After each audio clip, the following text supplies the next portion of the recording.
a seres queridos, recibir una caricia, un abrazo, un gesto de comprensión y de empatía para poder atravesar este periodo tan traumático que es la situación de elaboración del duelo, que comienza con la noticia de que la persona se murió y termina al final cuando llegamos a la época de la aceptación y podemos transformar una relación con alguien presente en la relación con el recuerdo de una persona.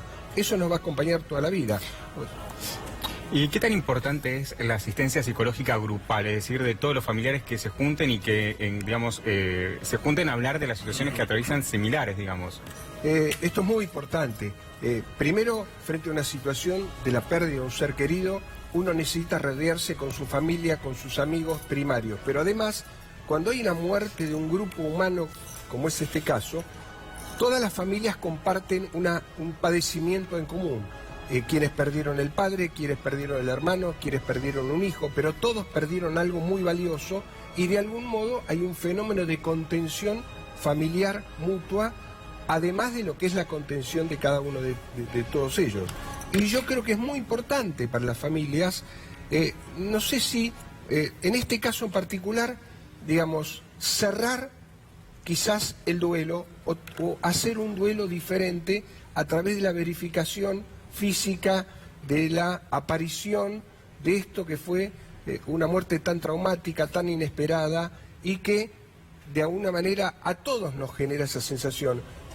Cuando desaparece una persona, lo que sobreviene es una angustia tremenda porque no tenemos manera de verificar la muerte. En este caso, recién ahora, todos sabemos o sabíamos que lamentablemente estas personas, estos marinos estaban muertos, estaban desaparecidos, pero recién ahora la aparición del submarino nos certifica desde la realidad esto. Y entonces yo creo que es muy importante que las familias estén juntas, que se consuelen mutuamente, que tengan la posibilidad de conformarse o de restañar el dolor psíquico mutuamente y por supuesto, si es necesario, acompañados de profesionales de la salud mental que los ayuden a atravesar esta reviviscencia del duelo o este final de una manera de hacer un duelo y un comienzo de hacer un duelo de un modo diferente, que es saber dónde está el cuerpo.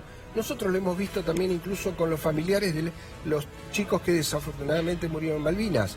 Los familiares de los muertos en Malvinas quisieron viajar a Malvinas a ver las tumbas y creo que el gobierno inglés hizo una especie de identificación pormenorizada de cada uno de los cadáveres y les pusieron una identidad.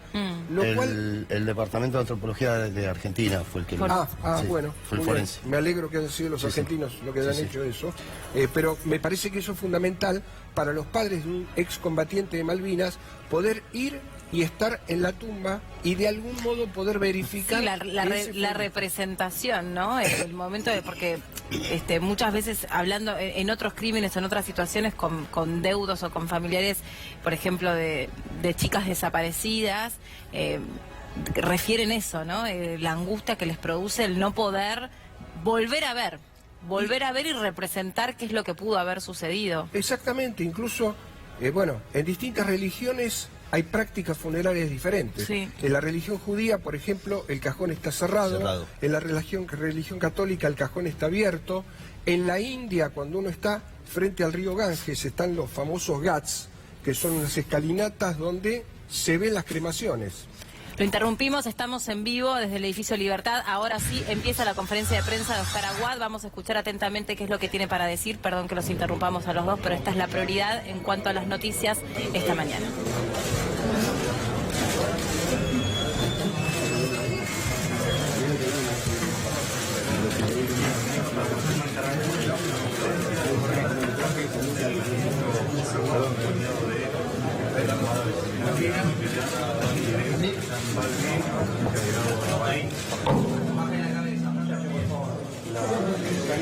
Buenos días.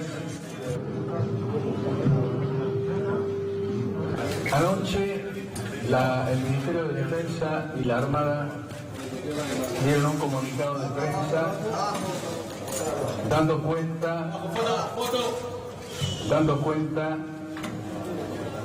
de que el 6 Constructor había avistado el submarino Ara San Juan y que teníamos precisiones sobre que ese hallazgo era positivo. Estamos ahora aquí para ratificar lo que se dijo anoche y para darles las precisiones que tenemos hasta ahora sobre este hallazgo que se ha encontrado en una zona que era la que más probabilidades tenía de ser encontrado el submarino, a un poquito más de 900 metros de profundidad. Y me gustaría, después estamos abiertos a todas las preguntas que nos quieran hacer, que tanto el almirante Villán como el capitán Balvis nos hagan las referencias técnicas del caso. Muchas gracias, señor ministro. Buenos días. Las precisiones que tenemos...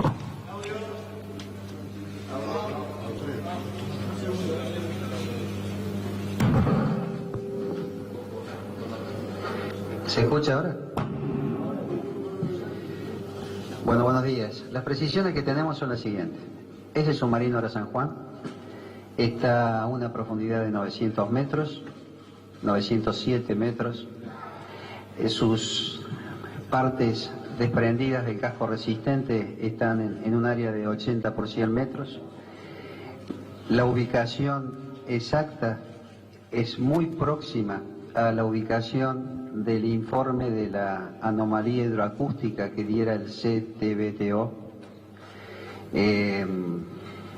Es el área donde habíamos asignado un 90% de probabilidad que estuviese. Todas las marinas buscaron en ese área y ante la ausencia de la tecnología que esta empresa tiene, no lo habíamos podido encontrar. Esta conferencia, esta exposición, la vamos a continuar de la siguiente manera. Ustedes van a observar a continuación una exposición de cuáles las partes constitutivas que han podido ser identificadas en este momento. La visibilidad es bastante reducida en virtud de la turbulencia, de la salinidad que hay en esa profundidad. Para tener informaciones de imágenes de mayor precisión, hace falta un trabajo de no menos de 6 o 7 horas con distintos AV, distintas posiciones, distintas aproximaciones. Una vez que el señor capitán Balbi termine con las cuestiones técnicas, obviamente quedará abierto a todas aquellas preguntas que ustedes nos puedan hacer y nosotros podamos contestar. Muchas gracias. Gracias. Buenos días. ¿Se escucha ahí? Buenos días. Como decía el señor ministro y el señor almirante Villán, la idea es ir presentándoles algunas diapositivas y algunas fotos del informe preliminar que la empresa Ocean Infinity, a través del buque Seabed Constructor, nos ha enviado durante el día de hoy, ya que ayer a la noche se ubicó en la posición del contacto y en horas de la madrugada operó el ROV para poder descender hasta la profundidad de 900 metros y recién ahí poder, con algunas imágenes preliminares, identificar fehacientemente al submarino San Juan, que era el objeto de la contratación internacional. Es preliminar, como decía el señor ministro y el señor almirante Villán, hay mucha turbulencia y no son tan precisas, pero voy a tratar de ir explicándoles despacio. Tenemos una maqueta a una cierta escala del submarino San Juan y con algunos gráficos y algunas fotos que vamos a ir tratando de acompañar la interpretación, que dicho sea de paso, toda esta información ya fue informada a los familiares de la base naval Mar del Plata a través de las autoridades allí presentes. Y la idea, a través de ustedes y sus medios que representan, que les llegue a la comunidad y a la sociedad toda. La siguiente, por favor. Este es el informe preliminar, escueto, conciso, que la empresa en español nos informó a la Armada y al Ministerio de Defensa. Inicialmente confirma la identificación fehaciente del submarino San Juan, donde menciona que hay una parte del submarino, una sección mayor, bueno, porque refleja,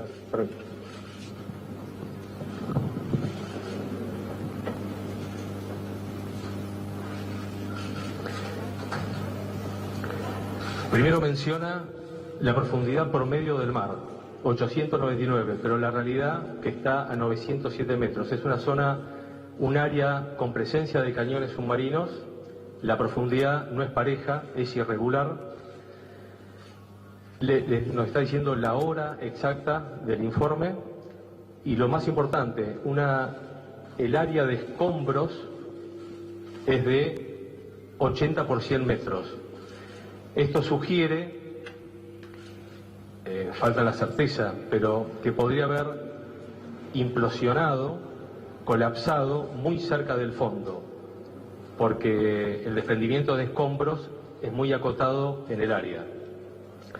Menciona una sección mayor, que es el casco resistente, que es de un acero especial de 33 milímetros de espesor, que es la parte habitable, o donde están las baterías y todos los sistemas y equipos que tiene el submarino, que le da una cierta dimensión de 25 a 30 metros. Y otras partes del submarino de menores dimensiones y formas, que es coincidente, como vamos a ver en las fotos, de la sección de proa, la popa y la vela. Que la vela, básicamente esas tres secciones, es chapa naval, que es de libre circulación, hay libre circulación de agua de mar en el interior de esas partes, y la vela es lo que le da la forma de gota de agua hidrodinámica de protección a los mástiles. Siguiente, por favor. Perdón. Gracias. La primera imagen, abajo a la izquierda, es como la maqueta, el submarino completo. Ahí pueden ver el casco resistente con su proa, su popa y la vela. En este gráfico, en 3D, que de alguna manera se le fue desprendiendo partes de su exterior, acá muestra exactamente el casco resistente, es la calota, ¿sí? Acá adentro está la parte habitable que les mencionaba, ¿no? Y equipos, sistemas y baterías. Es un acero especial, resiste a la presión. Y acá podemos ver los tubos lanzatorpedos que nacen en la calota, en la proa del submarino. La vela, como les mencionaba, el cono de popa con su plano vertical que le da el rumbo al submarino, y los planos de popa, que son los que permiten cambiar de profundidad con un ángulo al submarino. Y pueden ver la hélice y el eje. Siguiente, por favor.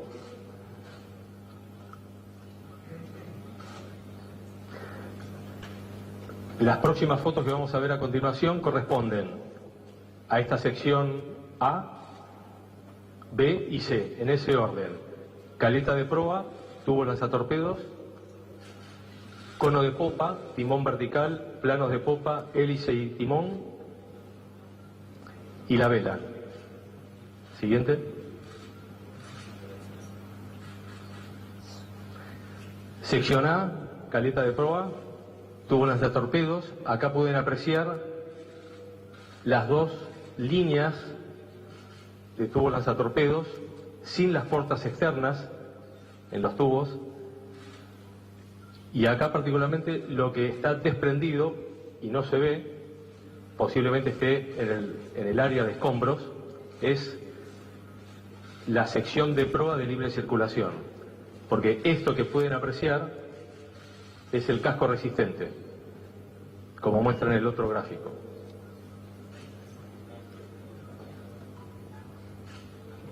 Siguiente. Sección B, cono de popa, timón vertical, planos de popa, hélice y eje, visiblemente.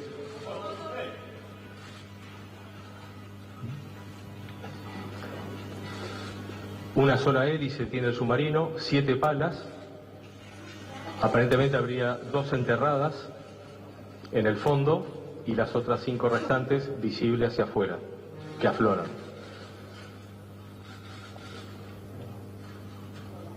Siguiente. Esta no es muy visible, voy a tomar el tiempo. Esta es la vela, es chapa naval, forma aerodinámica para protección de los mástiles y la garita de escape que normalmente está ahí adentro. Esta vela está también desprendida del casco resistente, no necesariamente separada, todavía las imágenes no lo podemos confirmar. Y lo que estamos viendo acá, justamente este es el plano de la banda de estribor que muestra esta imagen. Quiere decir que la vela está a 90 grados hacia la banda de babor, o sea, a la izquierda del submarino. Si me permiten, perdón, señor. Esta es la vela, estribor, babor, proa, popa. La vela está a 90 grados, desprendida del casco resistente, lo que no sabemos si está separada del casco. Y lo que se está viendo es el plano de profundidad de proa, que le permite cambiar de profundidad al submarino sin tener ángulo en el cambio de profundidad.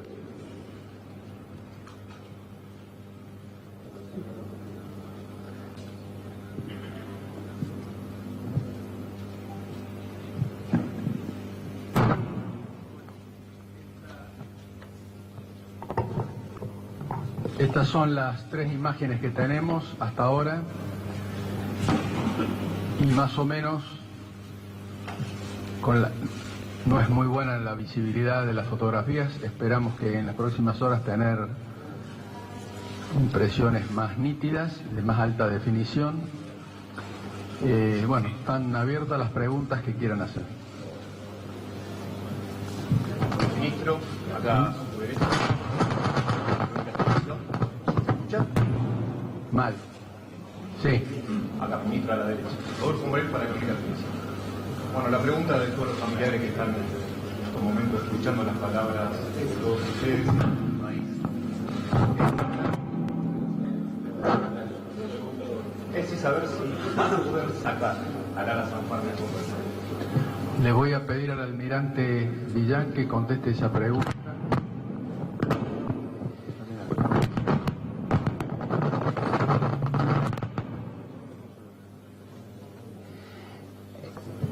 La palabra para eso es, en este momento, la palabra adecuada para esto es prudencia. Nosotros tenemos una información preliminar. Tenemos una información preliminar. Acá hay 2 límites que exceden absolutamente nuestro conocimiento. El primero es un límite legal. A partir de ahora es la señora jueza que está a cargo de la causa la que puede determinar en qué momento se pueden remover las distintas partes constitutivas del submarino que han sido halladas. Esto obedece a la necesidad del campo pericial en el lugar del acontecimiento. Y el otro límite que tenemos es el límite de la técnica. Cuando se le preguntó aquí a la empresa, si bien dijo que había posibilidades, no teníamos ni la ubicación exacta, ni la profundidad exacta, ni la masa exacta de lo que hay que extraer. O sea, en este momento no podemos ni afirmar ni negar que eso pueda ser utilizado. Yo creo que el tiempo nos va a ir dando la respuesta.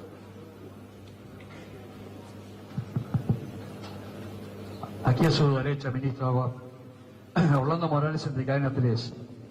¿Argentina tiene todos los medios necesarios para rescatar el ARA San Juan?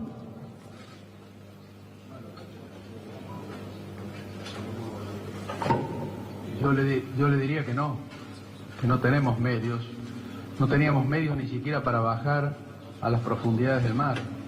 Estos AUV, que es de la tecnología más moderna que existe en el mundo, nosotros no contamos, tampoco tenemos ROP para bajar a esas profundidades a verificar el lecho marino, y tampoco tenemos equipamiento para extraer un buque de estas características.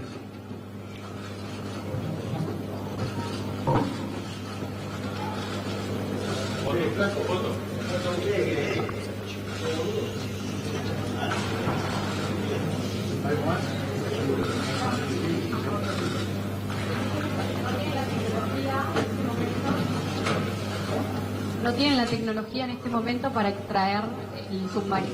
¿Cuáles son los próximos pasos para obtener esa guía quizás? Los próximos pasos es tener toda la información de la empresa que estuvo buscando el submarino. Ellos por contrato nos tienen que entregar absolutamente toda la información, incluso la información de lo que es el lecho marino argentino, las áreas que ellos han rastreado. Y bueno, seguramente después nos pondremos a estudiar y ver qué hacer. Y como ha dicho el almirante Villán, muchas de las decisiones que tomemos las tiene que tomar la justicia. Anoche yo me comuniqué con la jueza a última hora del día. Ella obviamente que está en conocimiento de todo lo que ha pasado y tiene toda la información y tiene todos los partes. Una gran parte de lo que va a suceder de aquí en más lo tiene que resolver la justicia, y además hay un sumario interno por las acciones disciplinarias que lo está haciendo el Ministerio y la Armada, pero la causa la lleva la justicia. Buenas tardes, esta pregunta es para el ministro Paula Avellaneda de C5N.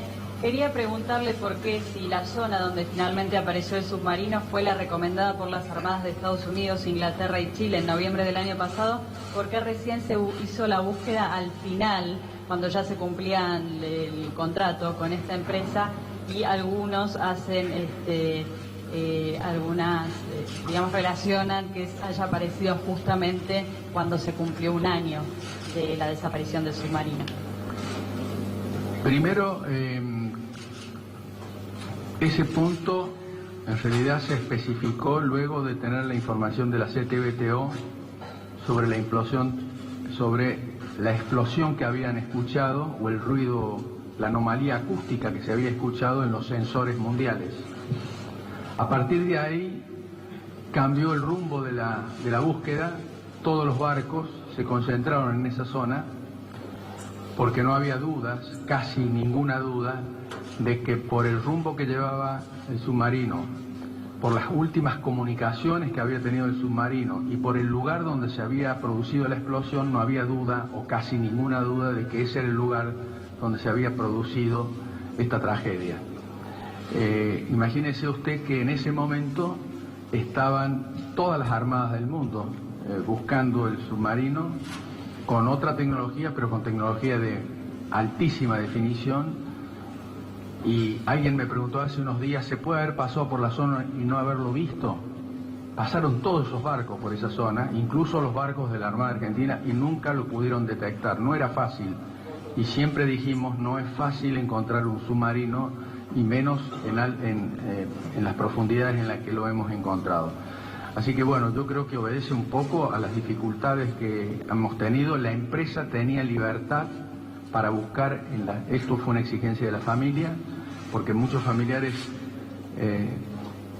sostenían de que no era la zona adecuada en la que estábamos buscando. Entonces le dimos libertad a la empresa, le dimos toda la información y además la libertad para que ellos buscaran donde lo creyeran más conveniente, a tal punto que en los últimos 2 días, por indicación de las familias y también de la jueza, el barco fue 200 millas más al norte a buscar un punto donde se decía que se habían escuchado ruidos de casco. Ahí se verificó, no se encontró nada, y en la noche del día de ayer, de antes de ayer, el día 15 a la noche, yo recibí una llamada volviendo de Mar del Plata, habrán sido las 10:30 de la noche, no me recuerdo el horario. El almirante Millán me dijo que la empresa que se estaba yendo ya a Sudáfrica, y eso lo habíamos acordado, se habían cumplido los primeros 60 días, había revisado toda la cartografía que tenía y habían encontrado un punto que para ellos era de sumo interés. Obviamente nosotros no quisimos despertar grandes expectativas porque ya estábamos curados en salud con este tema. Y el barco o la empresa dijo que tenía orden de volver, se volvió 200 millas al lugar donde tenían esta visión. Y bueno, anoche, a medianoche, el almirante Millán me habló para confirmarme de que esa imagen era del submarino Ara San Juan. Señor ministro, si me permite, para complementar la respuesta del señor ministro, fíjense que la empresa había iniciado la búsqueda con 3 áreas iniciales, que la fue barriendo con los AUV, hasta 5 por vez, en forma rápida inicialmente. Después fue extendiendo el número de áreas hasta llegar a esta que es la 15A, que en realidad es un área más chica, que está incluida en el área 1, que fue el área que siempre tanto la Armada, por toda la sumatoria de evidencias que hubo de la CTBTO, horarios, confirmación también de Estados Unidos, etcétera, la Armada mismo había definido como área de mayor probabilidad de ocurrencia que estuviese el submarino San Juan. Incluso fue compartida esa área con el Estado Mayor combinado que se hizo con otras armadas extranjeras en Puerto Belgrano, y que, como dijo también el señor ministro, el señor almirante Millán, la empresa tenía total libertad de definir sus propias áreas. Es así que el área 1 nuestra terminó siendo también el área 1 de ellos. Lo que pasa que este contacto, que fue el número 24, fue desechando otros 23 contactos. Uno era un pesquero que no había sido, sí había sido identificado por el Scandi Patagonia los primeros días en la búsqueda operativa, si bien no estaban las cartas, sí lo habían detectado. El resto de los contactos fueron todos formaciones geológicas o incluso artes de pesca o redes. Este número 24 se editó en el subárea 15A, que fue una zona que barrió los últimos días en forma más lenta, que es donde hay, justamente les mencionaba, presencia de cañones. Entonces se hace más dificultoso la interpretación de la información que los AUV en forma acústica van recolectando. Y tal es así que esa información como dato duro no es instantáneo, sino que se dieron cuenta analizando con días anteriores la información dura, esos datos. Como dijo el señor ministro, hace 2 días, por requerimiento de los familiares y de la doctora Yáñez, estaban frente a Península Valdés, en un área 200 millas alejado de esta área, por los posibles golpes de casco. Entonces, haciendo esa búsqueda, la empresa, analizando los datos duros de días anteriores, decidió suspender la ida a Sudáfrica, una vez que había terminado los 60 días que dice el contrato, para ir a verificar este contacto.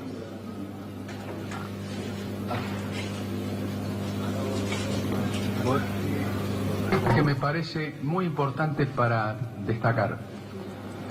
La última conexión del Ara San Juan con el satélite se registró el día 15 a las 8:30 de la mañana. Y la implosión que registró la explosión o el ruido acústico que registró la CTBTO fue a las 10:51 de ese día, es decir, 2 horas, menos de 2 horas después del último contacto que tuvo el submarino.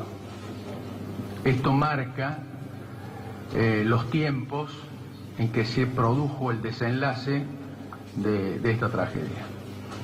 Señor ministro, y también yo creo que es válido decir que esa información que brindó la CTBTO, coincidente con 3 científicos argentinos, que es personal civil de la Armada Argentina, viajaron a Viena, Austria, y se juntaron con los científicos de la CTBTO, hicieron su propio análisis de esa anomalía hidroacústica y la triangulación de los hidrófonos que detectaron ese ruido o anomalía hidroacústica, y nuestros científicos argentinos coincidieron prácticamente exactamente con la posición que decía la CTBTO. Como se mostraba en una de las primeras imágenes, que había una elipse, fíjense que esa posición siempre se precisó, ahí se buscó la Armada, un montón de marinas extranjeras con otra tecnología en su momento, incluso esta empresa con la mejor tecnología del mundo, hasta tuvo que pasar varias veces hasta detectar este punto. Sí, evidentemente no fue fácil detectar al submarino San Juan, porque de alguna manera está construido para no ser detectado, y más con la implosión que tuvo, donde todo su casco resistente, si bien no se percibe en las fotos porque aún no las tenemos, si bien está en una misma unidad, no está partido el casco resistente. Ese es un dato tal vez que yo me olvidé en la presentación inicial.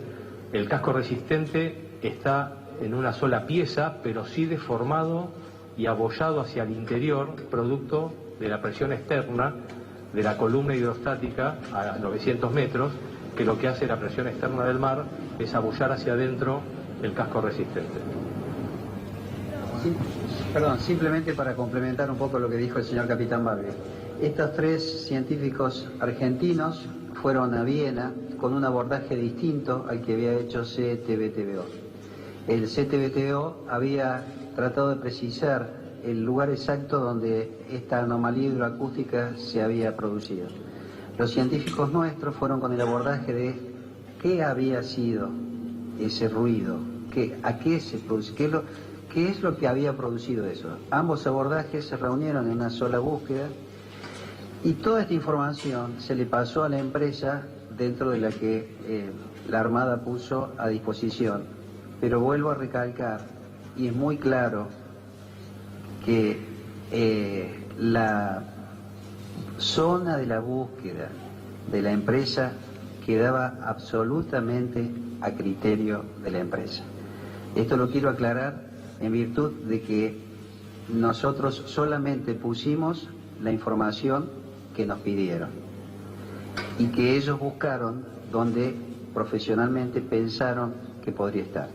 El punto que a nosotros nos interesa más es que nuestra zona de probabilidad de mayor ocurrencia coincidía exactamente con la que la empresa había designado. Eso es lo que quería ampliar. Buen día, José Fulgonio de Todo Noticias. Si ya con esta información preliminar se puede trabajar sobre alguna causa de esta implosión, si es que fue implosión o si fue algún otro motivo, si con esta información preliminar pueden llegar a una conclusión para saber cuál fue la causa, cómo van a ser las pericias ahora, los peritajes, justamente para concluir en esto, y por otra parte, si el barco todavía está en zona, y de ser así, ¿qué tarea está haciendo en este momento el barco? La primera pregunta, primero, hay una investigación judicial de por medio, y segundo, hay un informe de la Junta conformada por el Ministerio de 3 almirantes que han venido estudiando durante este año las posibles causas del accidente o de la tragedia, para llamarla más correctamente, y teníamos previsto que la semana que viene nos iban a dar ese informe. Ese informe puede revelar algunos secretos sin el submarino presente, que después veremos si hay alguna manera de corroborarlo. Durante este año yo he mantenido reuniones permanentes con los 3 almirantes.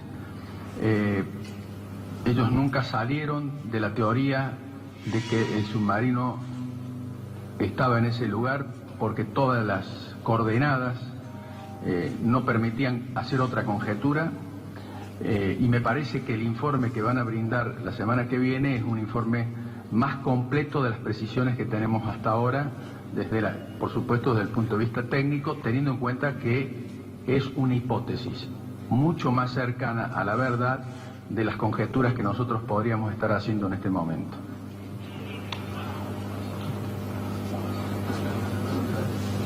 Disculpa, señor ministro. Sí. Creo que a José le quedaba la última. Actualmente, incluso lo había dicho el señor ministro, durante el día de hoy va a llevar varias horas, está haciendo un nuevo mapeo más preciso, varios barridos con los AV, que va a ser un mapeo tipo mosaico, en alta definición, en forma acústica, de toda el área de escombros. Eso de alguna manera va a dar una precisión de cuántos escombros, dimensiones, que sumado a otras imágenes que pueda el ROV capturar con mejor definición. Más allá de las turbulencias que ya vimos que no son buenas, no nos olvidemos que están a 900 metros. ¿Está bien? Buenos días, mi nombre es Pablo Rodríguez del diario Perfil. Quería preguntarle en primer lugar si la información obtenida por parte de este hallazgo va a ser analizada también por alguna comisión independiente. Y en segundo lugar, preguntarles qué hizo diferente, si tienen la información, qué hizo diferente la empresa en este caso, ya que hace 22 días habían descartado taxativamente que se haya encontrado en la zona 1 y 2, justamente el día que anunciaban que volvían a dique seco. Primero, realmente la empresa nunca lo descartó. La empresa siguió buscando. La estrategia de búsqueda de la empresa era primero buscar en los lugares más fáciles para después poder ingresar a los lugares más difíciles. Estos elementos son muy costosos, entonces querían descartar cualquier posibilidad que estuviera en un lugar de fácil acceso antes de arriesgar esos aparatos en un lugar de difícil acceso. La verdad es que nunca había descontado eso, y además esta zona está especialmente cubierta por muchos cañadones, por muchas depresiones. Entonces no era fácil. Yo realmente no tengo conciencia de que en algún momento la empresa haya descartado ninguna zona. Respecto de las comisiones, esta es una de la búsqueda de una comisión independiente, la otra parte de la pregunta. Esto es todo en este momento materia de investigación judicial. Sí. Disculpe, ministro, de Lucila de Radio La Red. Saliendo un poquito del público, le quiero preguntar si en ¿tienen pensado ya una reunión con los familiares en las próximas horas, en los próximos días? Sí, obviamente que hemos hablado a partir de un sistema de comunicación que tenemos con ellos, dándoles la información anoche de todo lo que estaba pasando. Una parte de los familiares está todavía en Mar del Plata, pero seguramente vamos a tener una reunión con todos los familiares para darle más precisiones. Bueno.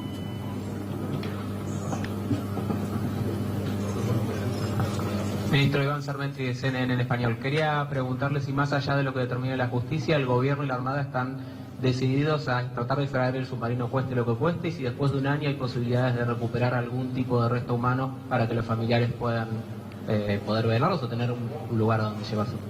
Vea, yo quiero destacar esto porque esto fue una decisión del presidente. Primero, la vida.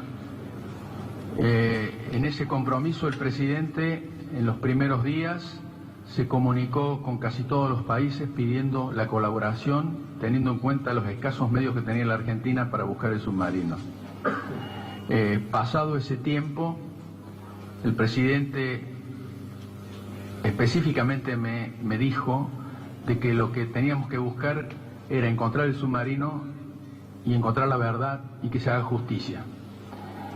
Esa es esta etapa. Ahora hemos encontrado el submarino y falta la etapa de verificar cuáles fueron las causas y si hay responsables, que se hagan responsables. El tema de la búsqueda y de la extracción dependerá de la tecnología existente. Todos lo ven como muy difícil, pero en este mundo nos encontramos siempre con algunas sorpresas desde el punto de vista de la tecnología. De todas maneras, me parece que la jueza va a querer verificar las presunciones que existen.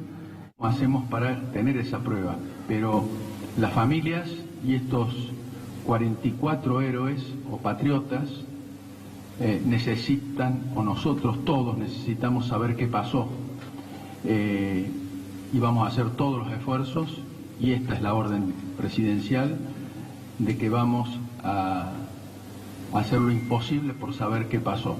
Quiero decirles que se va a decretar duelo nacional.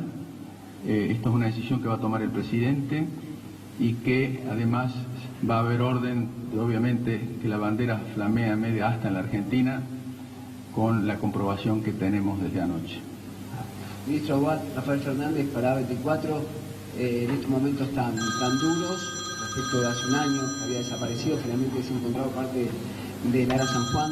Si hay un espacio para la autocrítica de su gestión como ministro, tanto para usted como para el vicealmirante. Siempre se cometen errores. Yo a veces puedo haber pecado de optimista, lo reconozco, y a lo mejor a veces generé expectativas que al final no se cumplieron. Pido disculpas por eso, pero la verdad que hemos pasado un año muy duro, y fíjese que hoy, si usted me pregunta cuáles son mis sentimientos, son contradictorios. Por un lado, el alivio de haber dado con el submarino, pero por el otro lado, la tragedia.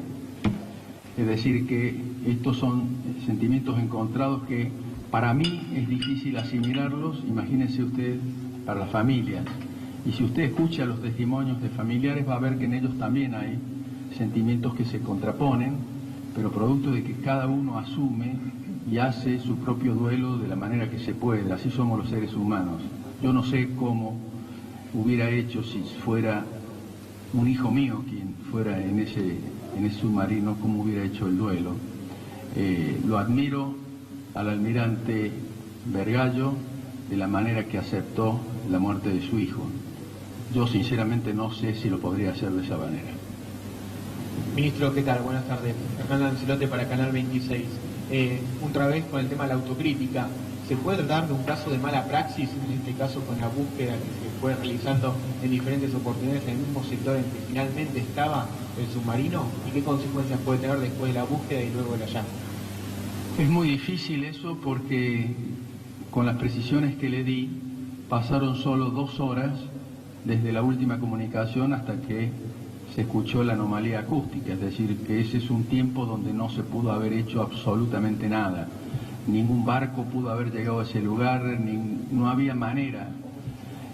Por eso necesitamos saber qué pasó y por qué el submarino se fue a pique, como se dice normalmente, de la manera que lo hizo, sin mediar tiempo y sin que ellos pudieran hacer nada, porque esa es una de las explicaciones que nadie se puede dar. ¿Cómo es qué pasó que no pudieron liberar ninguna de las alarmas que tenían, las radiobalizas y los demás elementos, como para avisar que estaban en peligro, que tenían un desperfecto?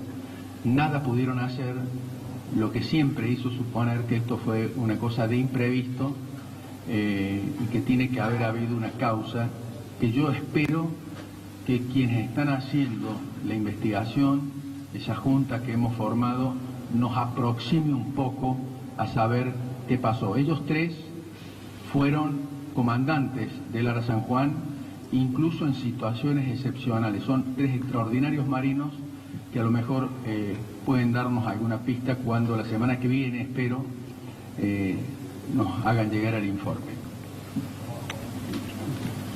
Daniel Política. Una preguntita técnica. Usted habló del submarino dividido en varias partes. Está bien, está dividido en 3 partes ahora. ¿A cuánta distancia está el submarino? De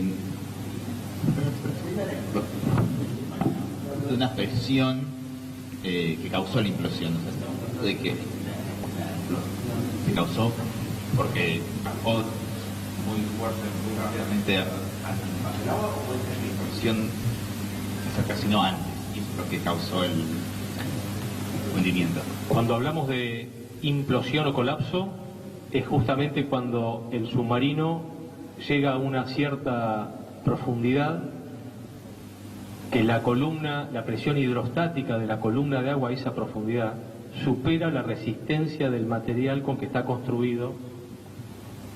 A ver, contacto visor, ahí. Entonces, la implosión es cuando la presión externa del mar a esa profundidad supera a una atmósfera que está contenida en el interior del submarino, que es el casco resistente, la parte habitable. Uno respira una atmósfera, como estamos ahora. Como eso es resistente, el submarino hasta una cierta profundidad puede sumergirse, puede llegar a tener deformaciones elásticas del material, no quiero ser muy técnico, pero es así, hasta que llega un momento que tiene deformaciones permanentes. Cuando supera esa profundidad termina siendo el colapso o implosión, que es lo que las imágenes, de alguna manera, y el informe preliminar que hizo la empresa, lo está demostrando. ¿Está bien? Está implotado, implosionó. Todas las partes fuera del casco resistente están desprendidas, no sabemos si están separadas físicamente, a una distancia cierta del casco resistente, pero el casco resistente está en una sola pieza, no está partido al medio y está visiblemente deformado y abollado hacia el interior. Y la primera pregunta. Sí, particularmente una, la principal, que es el casco resistente, que es lo que acabo de decir. Después habría otras 3 partes, pero hay que ver bien ese mapeo en alta resolución de los escombros, que sería la parte de proa del submarino, que envolvería a los tubos lanzatorpedos que vimos en la foto, que no está, la parte de popa, que están también los tanques de lastre, y la vela, que también está desprendida, inclinada a 90 grados a babor, pero que no está totalmente separada. Si uno quiere, puede decir 4 partes: casco resistente, proa, popa y vela. ¿Está bien? Y una variedad de escombros, como por ejemplo tubos de aire comprimido que están ubicados en la libre circulación en los tanques de lastre, que justamente por la implosión y ese desprendimiento de esas chapas, los botellones de aire comprimido, están esparcidos en esa área de escombros. Distancia a la costa, unos 500 kilómetros al través de Comodoro Rivadavia, o sea, al través de la mitad del Golfo San Jorge. Señor Ministro, con su permiso, con esa última respuesta daríamos por finalizada la conferencia de prensa. ¿Usted consigue? Bueno, muchas gracias a todos por acompañarnos.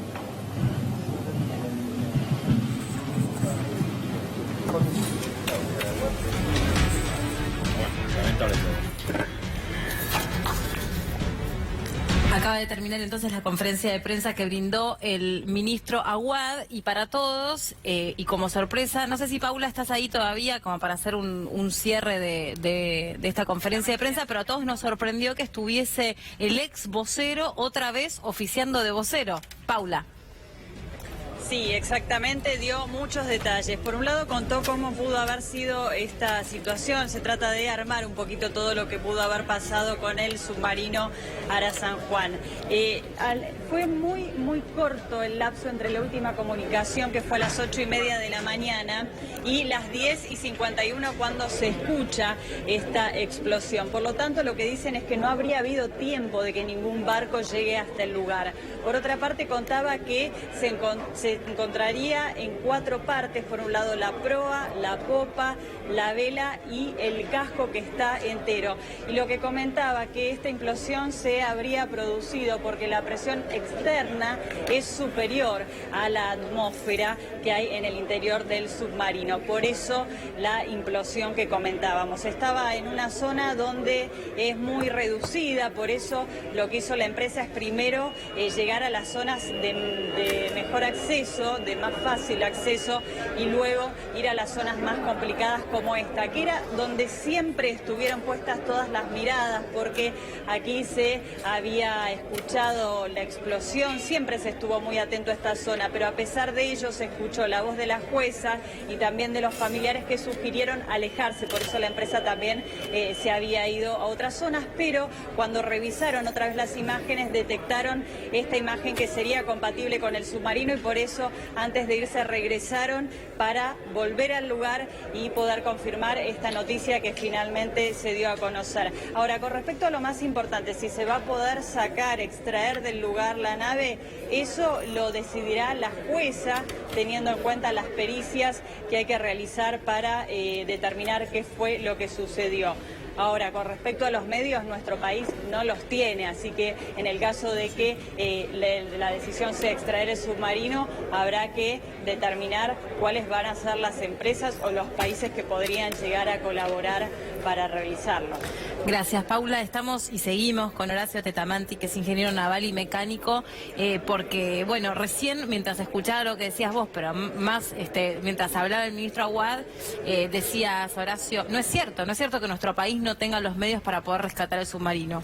No, llama la atención, no sorprende el desconocimiento del ministro, porque ya lo conocíamos. Se suma ahora el desconocimiento del jefe de la Marina, que no podría ser, digamos, es explicable porque es un infante de Marina, y es preocupante que la Armada esté conducida por un infante de Marina, porque más allá de que seguramente es un buen profesional, el infante no tiene la preparación para comandar la Armada, pero hay varias cosas que deberían ser corregidas porque son errores importantes.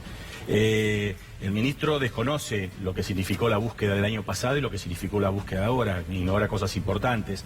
Es decir, la zona de búsqueda, que de primer momento la determinó la Armada, es un instrumento técnico en función de las evidencias que se disponían. De esa superficie total había un porcentaje que tenía profundidades menores a los 300 metros, 400 metros, que son profundidades compatibles con la vida humana interior del submarino. El resto, el 60-70%, tenía profundidades superiores. El operativo de salvamento que se instaló en noviembre tenía como objetivo no ir a buscar un submarino, tenía como objetivo rescatar 44 personas vivas, con lo cual tenía que estar dentro de una hipótesis de vida con dos grandes pilares. Primero, que sea en el tiempo de esos 7-10 días, que era el cálculo del oxígeno. Y el otro, que tal vez no tuvo tanta repercusión, es que tenía que estar dentro de una profundidad compatible, como bien lo explicó el capitán Balbi, con capacidad técnica para que el submarino pueda sostener la vida humana al interior. A partir de los 500 metros no tiene posibilidad de mantener la vida. Con lo cual, el equipo que vino a la Argentina, enorme, puso todos los cañones, porque disponía de 7 días nada más para ubicar el submarino, en las superficies compatibles con la vida humana interior. Pero después pasaron 358 días bueno, más. Pero por eso estas profundidades no fueron atendidas. Claro. O sea, lo que dijo el almirante, que no se disponía que ahora se encuentra porque se dispone de tecnología y no se encontró en diciembre porque no tenía, es un error bastante grave, que denota de conocimiento explicable porque es un infante de Marina. Lo del ministro sigue sin entender ni lo que pasó antes ni lo que pasó ahora, y por suerte lo recuperaron a Balbi, que es un hombre que conoce el tema y que es un submarinista y que lo que dijo es, como siempre, es correcto. Bueno, la cara de Balbi lo decía todo. No debe ser fácil para un profesional compartir una mesa en estas condiciones, ¿no? Pero bueno, lo hizo bastante bien de nuevo. Está Isabel Polo, que es familiar de uno de los 44 tripulantes, en comunicación telefónica con nosotros. Isabel, muy buenos días. ¿Cómo le va? Hola, buenos días. Gracias por atendernos. Melina Fleiderman y todo el equipo de C5N la saluda en esta mañana, ya mediodía, me imagino tan conmocionante para todos ustedes. ¿Dónde está ahora usted, Isabel? ¿Está en Mar del Plata? ¿Está aquí? Sí, estoy en Mar del Plata. ¿Ya pudo tener acceso a esas imágenes que les iban a exhibir? Sí, son las que exhibió ahí Oscar Aguad en la conferencia. Son 3 fotos las que hasta ahora ha liberado la jueza, que marcan la hélice, la vela y el casco entero, ¿no? Isabel, ¿a quién perdió usted en el Ara San Juan? A mi hermano. ¿Un hermano menor, mayor? Menor, 32 años, cumplió el 30 de junio. ¿Cómo fue este año para usted? Y este fue un año duro, de mucha pelea. Ustedes son testigos que tuvimos que hacerle frente a al casi olvido del gobierno. Milagrosamente, o no, o coincidentemente,